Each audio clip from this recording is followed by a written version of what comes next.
میں کوئی اسلام کا اسکالر نہیں ہوں، لیکن جتنی میں نے تاریخ پڑھی ہے اور میں نے اپنا دین پڑھا ہے، انسان کے معاشرے میں اور جانوروں کے معاشرے میں سب سے زیادہ فرق ایک ہی ہے، جانوروں کے معاشرے میں انصاف نہیں ہے۔ وہاں جس کی طاقت شہر حکمران ہے کیونکہ طاقتور ہے، سب سے جو کمزور ہوتا ہے وہ بیچارہ چھپتا پھرتا ہے، کوئی تحفظ نہیں ہے۔ انسانی معاشرہ بنتا ہی تب ہے جب کمزور کو طاقتور سے تحفظ ملے۔ میں نے معاشرے دیکھے ہوئے ہیں، چھوٹی عمر میں برطانیہ گیا تو میں نے رول آف لا دیکھا وہاں، اور مجھے تب سمجھ آئی کہ وہ کیوں آگے نکل گئے ہیں، اور پاکستان کے اندر یہاں کبھی بھی رول آف لا نہیں تھا۔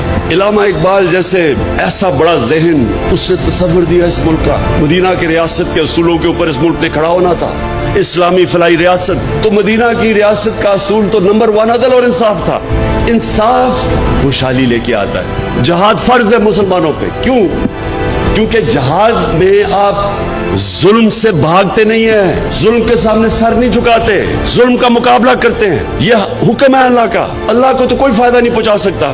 ہم اپنے اوپر ظلم کم کرتے ہیں جب ظلم کے سامنے کھڑے ہوتے ہیں۔ ایک معاشرے کو زندہ رکھنے کے لیے ہم ظلم کا مقابلہ کرتے ہیں۔ جب تک ایک قوم انصاف کے لیے جہاد نہیں کرتی، یہ یاد رکھے اللہ نے قرآن میں کہا ہوا ہے کہ میری زمین پہ نکل کے دیکھو کتنی قومیں تباہ ہو گئی جو میرے حکم پہ نہیں چلی۔